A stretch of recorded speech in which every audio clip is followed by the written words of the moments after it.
August 2 முதல் நலன் காக்கும் ஸ்டாலின், உங்கள் குடும்பத்தின் நலன் அரசின் பொறுப்பு. காசாவில் மருத்துவமனை மீது இஸ்ரேல் ராணுவம் நடத்திய இரட்டை தாக்குதலில் 5 பத்திரிகையாளர்கள் உள்ளிட்ட 20 பேர் கொல்லப்பட்டனர். காசா பகுதி முழுவதையும் தனது கட்டுப்பாட்டில் கொண்டு வருவதற்கு அங்கு இஸ்ரேல் ராணுவம் தாக்குதல்களை தீவிரப்படுத்தியுள்ளது. இந்நிலையில் காசாவின் தெற்கு கான்யூனிஸ் பகுதியில் உள்ள நாசர் மருத்துவமனை மீது இஸ்ரேல் ராணுவம் நடத்திய இரட்டை தாக்குதலில் 5 பத்திரிகையாளர்கள் உள்ளிட்ட 20 பேர் கொல்லப்பட்டதாக தகவல் வெளியாகியுள்ளது.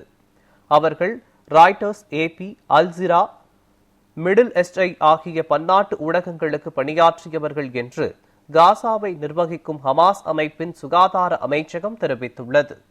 அது மட்டுமின்றி 4 சுகாதார பணியாளர்களும் இஸ்ரேல் தாக்குதலில் பலியானதாக உலக சுகாதார நிறுவனமான வேர்ல்டு ஹெல்த் ஆர்கனைசேஷன் கூறியுள்ளது.